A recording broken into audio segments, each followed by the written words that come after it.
نبی کو مردہ کہنے والا، نانوتا والا مر گیا، امبیٹھا والا مر گیا، تھانہ بھون والا مر گیا، مگر زندہ کہنے والا احمد رضا نبی کا وفادار اپنی قبر میں زندہ۔ نعرہ تکبیر، نعرہ رسالت، عشق کی محبت، عشق کی محبت، سبحان اللہ۔ بات سمجھ میں آ رہی ہے نا؟ اچھا ایک چیز میں اور بھی تھوڑا چٹپٹی لگاتا چلوں، یہ لین دین بھی زندوہی میں ہوتی ہے۔ جو لوگ بزنس کرتے ہیں، ٹریڈنگ کرتے ہیں، ڈیلنگ کرتے ہیں، میٹنگ کرتے ہیں، اچھی طرح جانتے ہیں کہ لین دین زندوں میں، ایک زندہ ہے ایک مردہ ہے تب بھی لین دین۔ اب قبرستان سے ایک مردہ کفن باندھ کے نکلا، پان کی دکان پہ پہنچا اور کہا کھلا دے ایک بیڑا پان۔ پان والے نے دیکھا تو ہو گیا حیران، کہا تو کیسے آ گیا؟ تجھے ہونا چاہیے تھا قبرستان۔ ارے تو لے لے میری پوری دکان، چھوڑ میری جان، کھا لے سارا پان۔ چلیے آپ کو مسکرانا آتا ہے، یہ کیوں ایسا ہوا؟ کیونکہ ایک مردہ تھا ایک زندہ تھا۔ سمجھانا دونوں زندہ ہوں گے تبھی لین دین ہوگی، ہے نا؟ اب ذرا دیکھو، ادھر غوث اعظم زندہ، یہاں سارے قادری زندہ، اللہ اللہ اللہ، وہاں غریب نواز زندہ، یہاں سارے چشتی زندہ، ادھر وہ زندہ، ادھر پیر زندہ، ادھر سارے مرید زندہ، اور لین دین زندوں میں ہوتی۔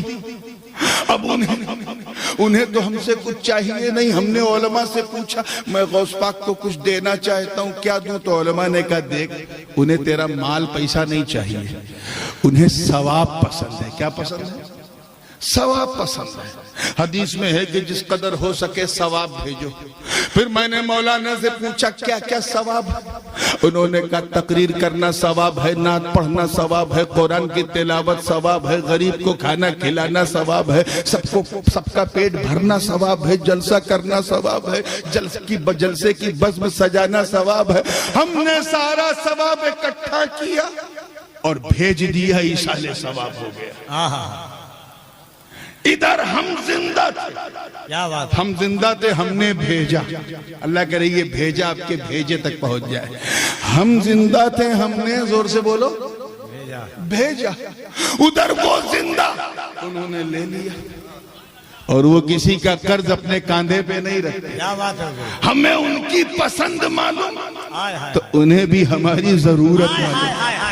اللہ اللہ اللہ اللہ، اللہ کرے کیسے انہیں بھی ہماری ضرورت معلوم، غوث پاک کو، غریب نواز کو ہماری ضرورت معلوم۔ اچھا تو زمین پہ رہ کے ہماری پسند کا اتنا خیال کرتا ہے؟ گھبرا مت، میں جانتا ہوں تیرا کاروبار اچھا نہیں چل رہا ہے، مجھے معلوم ہے تیرے پاس بیٹا نہیں ہے، مجھے معلوم ہے تیری بیٹی کے لیے رشتہ نہیں آ رہا ہے، تو گھبرا مت۔ جب تو زمین پر رہ کر میری پسند کا خیال کرتا ہے تو میں بھی تیری ضرورت کا خیال رکھوں گا۔ ہم زندہ تھے، ہم نے دیا، ادھر وہ زندہ تھے، انہوں نے دیا۔ ذرا مردوں کو دیکھو، نہ ادھر سے کچھ جاتا ہے نہ ادھر سے کچھ آتا ہے۔ کچھ کیچ کر رہے ہو کہ نہیں کر رہے ہو؟ تو یہ زندوں کی شان۔ اللہ کی راہ میں جو قتل ہو جائے اسے مردہ نہ کہو بلکہ وہ زندہ ہے، زندہ ہے۔ اچھا ایک بات اور کہوں، کچھ سچی بات ایسی ہوتی ہے مولانا، بات سچی ہے لیکن ہمارا سماج روک دیتا ہے کہ یہ سچی بات مت بولو، ہے سچی کھری کھوٹی، سماج نے کہا stop, you don't have a right to say, کہنے کا تمہیں حق نہیں ہے۔ مثال کے طور پہ ہر ماموں باپ کا سالہ ہوتا ہے نا، بولو۔ اب اگر کوئی نالائق بھانجا اپنے ماموں کو یوں کہہ کے پکارے، اے میرے باپ کے سالے، بات جھوٹ نہیں، بات سچ ہے کہ نہیں؟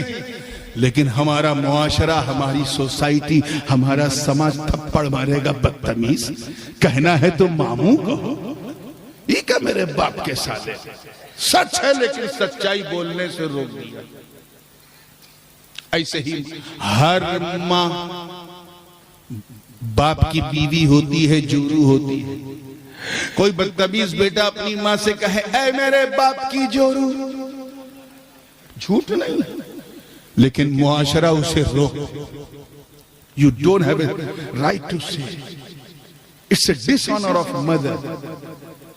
تو کہیں ایسا تو نہیں، توجہ چاہوں گا آگے سے لے کے پیچھے۔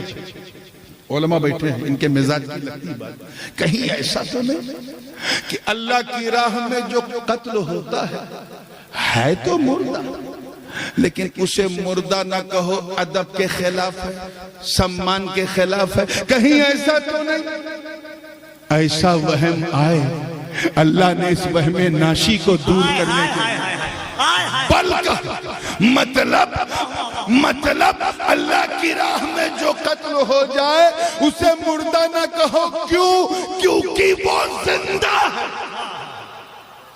اس لیے مردہ نہ کہو کیونکہ وہ زندہ ہے۔ ہاں، یہ اور بات ہے کہ تمہیں ان کی زندگی کا شعور نہیں۔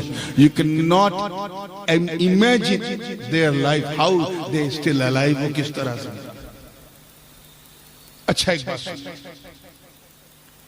پہلا مرحلہ وہ مردہ،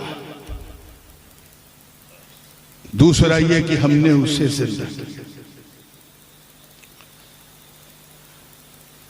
اس آیت کا ایک پس منظر بھی، اور تھوڑا سا میں چاہتا ہوں کہ اس پر 2 منٹ بات ہو جائے۔ یہ اس زمانے کی بات ہے جب حضرت سیدنا امیر حمزہ رضی اللہ تعالیٰ عنہ ایمان نہیں لائے تھے، ایمان کی دولت سے سرفراز نہیں ہوئے۔ حضرت امیر حمزہ کا معاملہ جانتے ہو کیا تھا؟ مکے کے سب سے بڑے غنڈے کا نام ابو جہل۔ کیا نام تھا؟ ابو جہل۔ اتنا بڑا غنڈا تھا، مافیا تھا، ڈان تھا، اور وہ حضرت امیر حمزہ سے ڈرتا تھا۔ اب سمجھو وہ کیا رہے، کیا مثال ہے، واہ واہ واہ۔ وہ حضرت امیر حمزہ سے ڈرتا تھا۔ اب سمجھ جاؤ حضرت امیر حمزہ کیا ہوں گے۔ ایک دن کا واقعہ ہے، سنن ابن ماجہ میں یہ تفصیل موجود ہے کہ ایک دن حضور علیہ السلام خانہ کعبہ سے نکلے، خانہ کعبہ سے نکلے طواف کر کے۔ توجہ ہے، ایک بات ذہن میں رکھیے گا، جو بات میں دھیرے سے ہلکے سے کہتا ہوں اسے ہلکے میں نہ لیا کرو۔ کبھی کبھی میں زور کا جھٹکا بڑی دھیرے سے دیتا ہوں، تو ہاں توجہ سے سنا کرو پوری زندگی کے ساتھ۔ خانہ کعبہ سے طواف کر کے نکلے تو راستے میں ابو جہل کا گھر بھی پڑتا تھا۔ حضور علیہ السلام کے گھر اور کعبے کے بیچ میں ابو جہل کا گھر۔ آج بھی یہ تو سعودیہ والوں نے بہت غلط کام کیا، مگر ایک کام بہت اچھا کیا کہ جہاں ابو جہل کا گھر تھا وہاں ٹوائلٹ بنا دیا۔ یہ کام بہت اچھا کیا۔ باقی تو انہوں نے جو کیا ہے اللہ کی پناہ، اولیاء اللہ صحابہ سب کے مزارات کو توڑ دیا۔ تو حضور گزر رہے تھے، ابو جہل اپنے دروازے پہ کھڑا تھا، سامنے گندی نالی تھی، گندی نالی۔ اتنا گھٹیا انسان تھا ابو جہل، اور بغض اور حسد کی آگ میں اتنا جلا ہوا تھا کہ جیسے ہی سرکار کو اس نے دیکھا اسی گندی نالی میں ہاتھ ڈالا، کیچڑ نکالا اور میرے آقا کے اوپر پھینک دیا۔ ہم اور آپ ہوتے تو میاں تل ملا جاتے۔ سرکار نے ایسے دیکھا، تھوڑا سا وہ کیا، اس کے بعد ہدایت کی دعا کر کے چلے۔ ایک شخص نے دیکھ لیا، ایسا کرتے ہوئے ایک آدمی نے بولو دیکھ لیا۔ اور وہ آدمی کون تھا؟ وہ حضرت امیر حمزہ رضی اللہ تعالیٰ عنہ کا غلام تھا۔ وہ بھاگتا ہوا سیدنا امیر حمزہ کے پاس آیا۔ یہ اس زمانے کی بات ہے جب امیر حمزہ حالت ایمان میں نہیں۔ یہ آیت انہی کے حق میں نازل ہوئی۔ آیا کہا اے ابو عمارہ یہ بتاؤ آپ کو آپ کے پریوار میں سب سے عزیز کون ہے؟ اپنے گھر میں آپ سب سے زیادہ کس سے پیار کرتے ہیں؟ تو حضرت امیر حمزہ نے کہا دیکھو میری بات تو وہ نہیں مانتا، زبردستی ضد کیے ہوئے ہے، لیکن دل کا کیا کروں؟ میں سب سے زیادہ اپنے بھتیجے محمد ابن عبداللہ سے محبت کرتا ہوں۔ یہ اور بات ہے کہ وہ میری بات نہیں مانتا۔ تو کہا اچھا اتنی محبت کرتے ہیں تو یہ بتائیے اگر کوئی آپ کے بھتیجے کو کچھ کہہ دے، کچھ کہہ دے گا تو میں اس کی زبان کھینچوں گا۔ اچھا اگر کوئی گالی بک دے، گالی بکے گا میں اس کی گردن اڑا دوں گا۔ اور اگر کوئی آپ کے بھتیجے کے جسم پہ گندی نالی کے کیچڑ پھینک دے تو کہا میں اسے اس کے مار کے اسی کیچڑ میں اسے نہلا دوں گا۔ اتنا سنا تو معاملہ گرم تھا، پھر اس غلام نے کہا سنیے آپ کا بھتیجا گزر رہا تھا، ابو جہل نے گندے نالی میں سے کچھ گندگی نکالی اور آپ کے بھتیجے کے اوپر پھینک دی۔ اتنا سننا تھا، حضرت امیر حمزہ چلا لا، کہا تو نے اپنی آنکھ سے دیکھا؟ کہا ہاں میں نے اپنی آنکھ سے دیکھا۔ کہا چل میرے ساتھ اس کے گھر۔ اڑیسہ والوں، جس ابو جہل کی آواز کی دھمک سے مکہ ہلتا تھا، اس ابو جہل کے دروازے پہ جب پہنچے تو اپنی جوتے کی نوک سے ٹھوکر ماری۔ حضرت امیر حمزہ نے کہا بدبخت نکل، تیری یہ اوقات کہ تو حمزہ کے بھتیجے پہ انگلی اٹھا۔ تو ابو الحسن جیسے ہی وہ ابو جہل نے دیکھا تو تھر تھرا گیا، ہاتھ پیر پھول گئے، سامنے امیر حمزہ تلوار لیے کھڑے تھے۔ تو مکار بہت بڑا تھا، دیکھو ہم نے اس لیے اس پر کیچڑ پھینکا کیونکہ وہ ہمارے معبود پر کیچڑ پھینکتا ہے، وہ کہتا ہے لات و منات عزا حبل کی پوجا مت کرو، یہ شرک ہے، اس لیے میں نے ایسا کیا۔ تو غصے میں تو تھے ہی اور نور ایمان چمک چکا تھا، نور ایمان چمک چکا تھا۔ کہتے کیا غلط کہتا ہے میرا بھتیجا، کیا غلط کہتا ہے میرا بھتیجا، صحیح تو کہتا ہے۔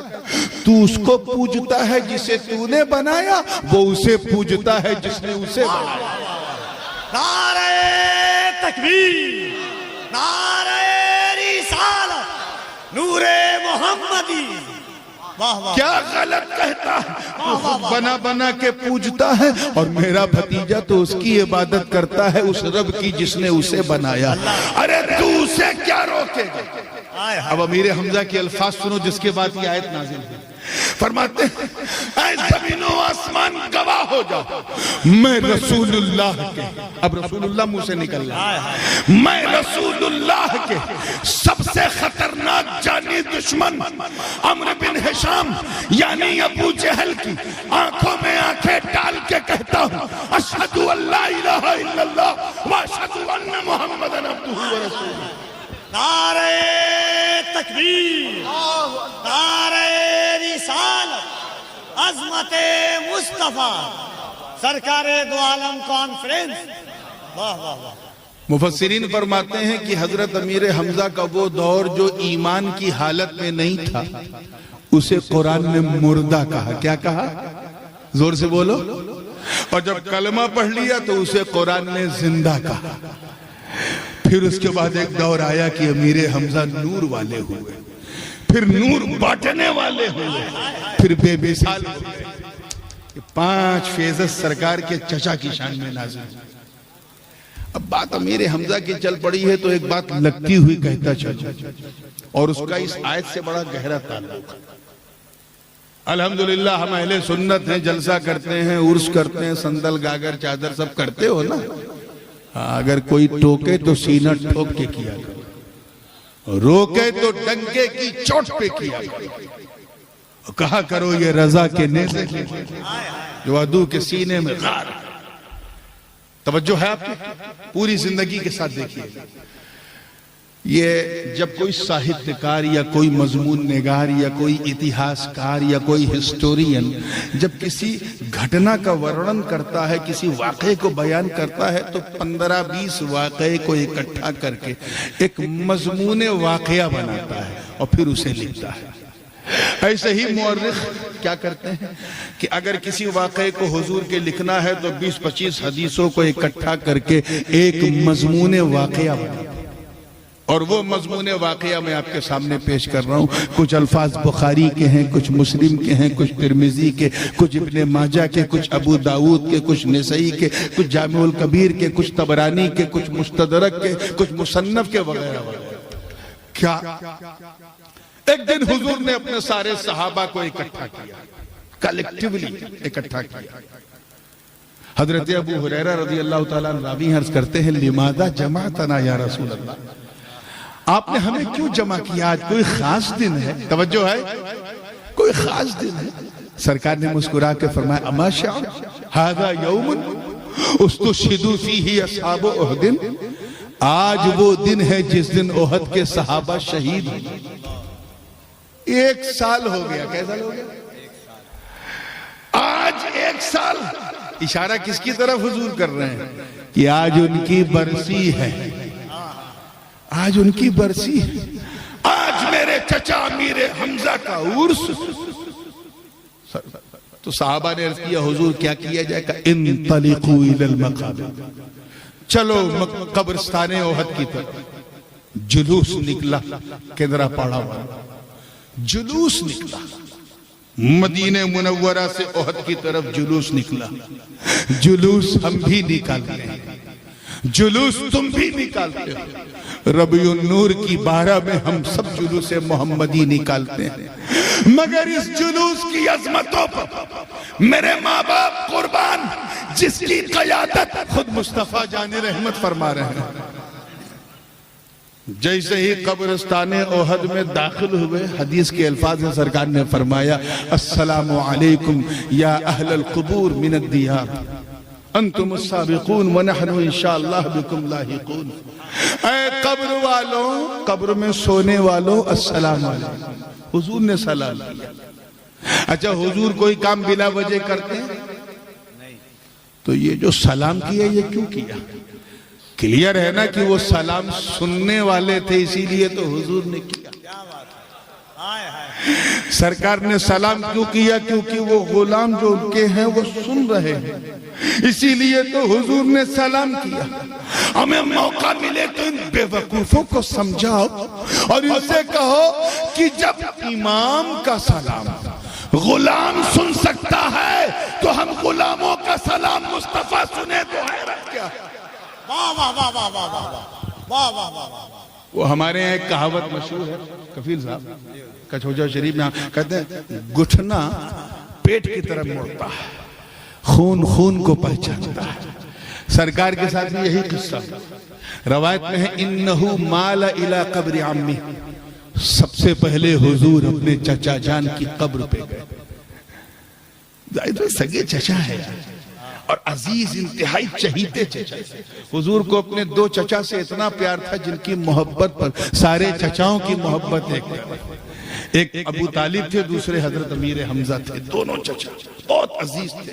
ایک نے پورا بچپن دیکھا، دوسرے نے پوری جوانی دیکھی، دونوں کی قربانیاں ہیں اور ہم بے وفا نہیں ہیں، دونوں کی قربانیوں کا خیال رکھتے ہیں۔ توجہ چاہوں گا، سرکار کی قبر تک گئے تو راوی کیا بیان کرتے ہیں کہ سرکار کے لب ہل رہے تھے، لب ہل رہے تھے یعنی حضور کچھ پڑھ رہے تھے۔ کیا یہ بتاؤ قرآن سے اچھی چیز کوئی ہے پڑھنے کے لیے؟ تو دل یہی کہتا ہے کہ میرے نبی قرآن پڑھ رہے تھے۔ اس کے بعد حضور نے دعا مانگی، سرکار دعا مانگ رہے ہیں اور ابو بکر کہہ رہے ہیں آمین، عمر کہہ رہے ہیں آمین، عثمان کہہ رہے ہیں آمین، علی کہہ رہے ہیں آمین، ارے ایک کی بھی آمین باب اجابت کو دستک دینے کے لیے کافی۔ اس کے بعد سرکار نے ایک ممبر لگوایا، یہ جیسے ممبر لگا ہے ممبر لگوایا۔ اچھا یہ بتاؤ قبرستان میں کہیں ممبر ہوتا ہے؟ وہاں تو تھا، اس کا مطلب وہاں ممبر نہیں تھا، مدینے سے ممبر شریف لے جانے کا اہتمام کیا گیا۔ کیا کیا گیا؟ بیوستھا کی گئی۔ ہمیں اسی اہتمام کو تو عرس کہتے ہیں، عرس کوئی نئی چیز نہیں، اسی اہتمام کو کیا کہتے ہیں؟ عرس میں ہم وہی کرتے ہیں جو نبی نے کیا، قرآن پڑھتے ہیں جو نبی نے پڑھا، جلسہ کرتے ہیں جو نبی نے کیا، ممبر سجاتے ہیں جو نبی نے کیا، خطبہ دیتے ہیں جو نبی نے کیا، قرآن پڑھتے ہیں جو نبی نے کیا، قبر کی زیارت کرتے ہیں جو نبی نے کیا۔ یاد رکھنا ہم وہی کرتے ہیں جو نبی نے کیا۔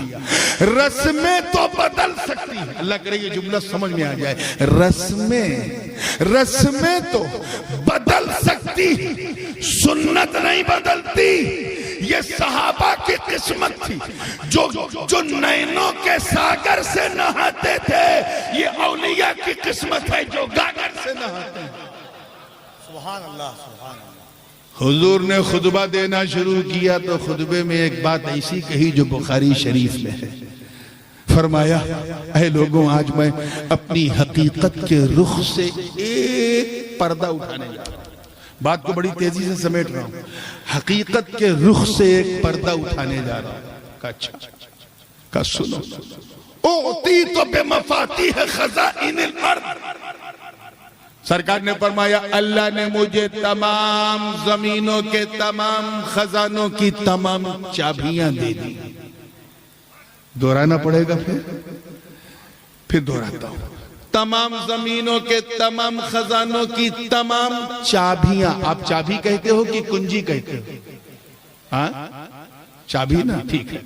تمام زمینوں کے تمام خزانوں کی تمام چابیاں. یہ جو میں تمام ترجمہ کر رہا ہوں علماء جانتے ہیں کہ جب جمع کی طرف مضاف ہو تو اس میں تمامیت کا معنی ہوتا ہے. اور یہاں جو جمع ہے وہ صرف جمع نہیں جمع منتحل جمع. اور جس کی طرف مضاف ہے وہ بھی جمع منتحل جمع. یعنی روئے زمین میں کوئی چیز ایسی نہیں جس کی چابی مصطفیٰ کے ہاتھ میں نہ ہو. کیچ کرنے کی کوشش کرو تو مزہ آ جائے. ساری نعمت سب کی چابی دست مصطفیٰ میں. یعنی برگ و ثمر کی چابی دست مصطفیٰ میں, شمس و قمر کی چابی دست مصطفیٰ میں, خشک و تر کی چابی دست مصطفیٰ میں, سیم و زر کی چابی دست مصطفیٰ میں, لال و گوہر کی چابی دست مصطفیٰ میں, زمین و زماں کی چابی دست مصطفیٰ میں, مکین و مکان کی چابی دست مصطفیٰ میں, چنین و چنا کی چابی دست مصطفیٰ میں. زمین کے اندر جو معدنیات ہیں diesel petrol titanium platinum gold silver سب کی چابی دست مصطفیٰ میں. زمین کے اوپر جو سبزہ ہے ان نعمتوں کی چابی دست مصطفیٰ میں, برکتوں کی چابی دست مصطفیٰ میں, رحمتوں کی چابی دست مصطفیٰ میں, نعمتوں کی چابی دست مصطفیٰ میں. یہی تو رب تعالیٰ فرما رہا ہے کہ اے محبوب, اللہ کرے سمجھ جائیں اب, یہ ساری چابیاں ہم نے آپ ہی کے لیے تو بنائی. کیچ کرو یار کیچ کرو. آپ ہی کے لیے تو زور سے بولو بنائی ہیں. ہاں جب تک آپ کا نور نبوت مانو روپ میں نہیں آیا تھا میں امانتاً اپنے پاس رکھے تھا. جس کو جیسی ضرورت پڑتی تھی نکال کے دے دیتا تھا. آدم کو ضرورت پڑی تو نکال کے ہم نے صفوت کی چابی دے دی. نوح کو ضرورت پڑی تو انہو کان عبداً شکورا کی چابی دے دی. ابراہیم کو ضرورت پڑی تو اتخذ اللہ ابراہیم خلیلا کی چابی دے دی. اسماعیل کو ضرورت پڑی تو انہو کان صادق الوعد وکان رسولا نبیہ کی چابی دے دی. موسیٰ کو ضرورت پڑی تو وکلم اللہ موسیٰ تکلیمہ کی چابی دے دی. عیسیٰ کو ضرورت پڑی تو وہ ابریء الاکمہ والابرص وحی الموتى باذن اللہ کی چابی دے دی. داؤد کو ضرورت پڑی تو قوت کی چابی دے دی. سلیمان کو ضرورت پڑی تو بادشاہت کی چابی دے دی. زکریا کو ضرورت پڑی تو بشارت کی چابی دے دی. یوسف کو ضرورت پڑی تو آپ کے حسن کا اتار کے یوسف کو دے دی. اے مصطفیٰ اب آپ کا نور نبوت لباس بشری میں آ چکا ہے. اس لیے اب یہ ساری امانتیں میں آپ کو لوٹا رہا ہوں. اب میں بھی بانٹوں تم بھی بانٹنا شروع کرو. انما انا قاسم واللہ یعطی کا جبہ و دستار پہنو. میں تمہیں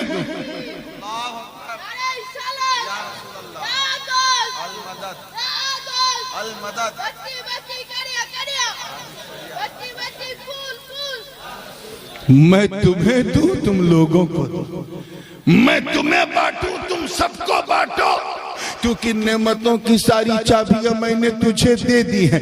ذرا صحابہ کی کی قسمت دیکھو. سامنے ابو بکر کھڑے تھے, میرے نبی نے مسکرا کے صداقت کی چابی دے دی. عمر کو گلے سے لگایا تو عدالت کی چابی دے دی. عثمان کو اپنا داماد بنایا تو سخاوت کی چابی دے دی. علی کو اپنا بھائی بنایا تو کرامت کی چابی دے دی. جناب امام حسن کو اپنے کاندھے پہ بٹھایا تو امامت کی چابی دے دی, اور حسین کے گلے کو چوما تو شہادت کی چابی دے دی.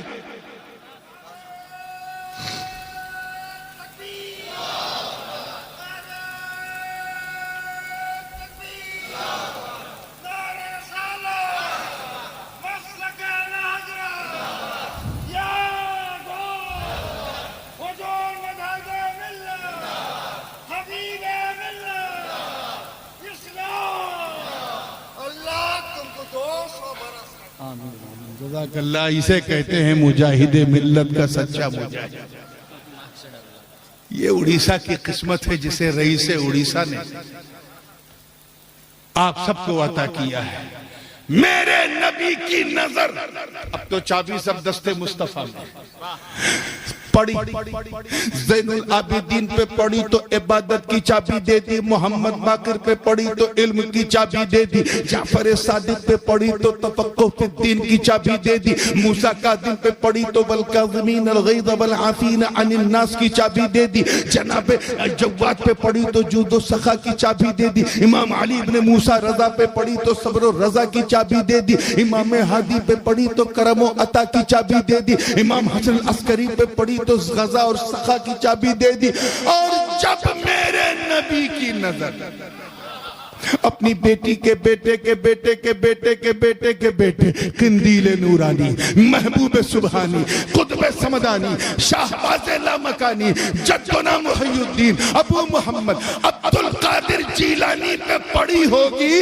اڑیسہ والو, میرا وجدان کہتا کہ ساری چابیاں دستے عبدالقادر میں رکھ کر نبی نے یہی فرمایا ہوگا, بیٹا لے ساری چابیاں میں تجھے دیتا ہوں, مدینے سے میں بانٹوں بغداد سے. نعرہ تکبیر, نعرہ رسالت, مسلک اعلی حضرت فیضان غوث اعظم حضور سید نورانی میاں صاحب قبلہ سرکار دو عالم کانفرنس. نعرہ تکبیر. جناب شیخ عمر شہاب الدین سہروردی پہ جب نظر پڑی تو فلسفہ نکال کے تصوف کی چابی دے دی. پہلے فلسفی تھی, فلسفہ نکال کے تصوف کی چابی دے دی. جب حضرت بہاؤالدین نقشبند پہ پڑی تو وَتَبَتَّلْ إِلَيْهِ تبتیلہ کی چابی انہیں دے دی.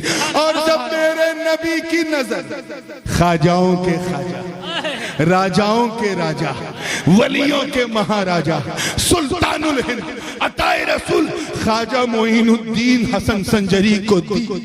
نظر پڑی, اللہ جانے وہ کون سی چابی تھی, اس کی کیا تاثیر تھی کہ دستے معین الدین میں جب رکھی تو دنیا غریب نواز کو دیکھ کر حیرت زدہ ہو گئی. بھارت میں جب خواجہ آئے تو لوگوں نے کہا چہرہ تو خواجہ کا ہے مگر جلوہ آقا کا نظر آ رہا. سبحان اللہ, سبحان اللہ.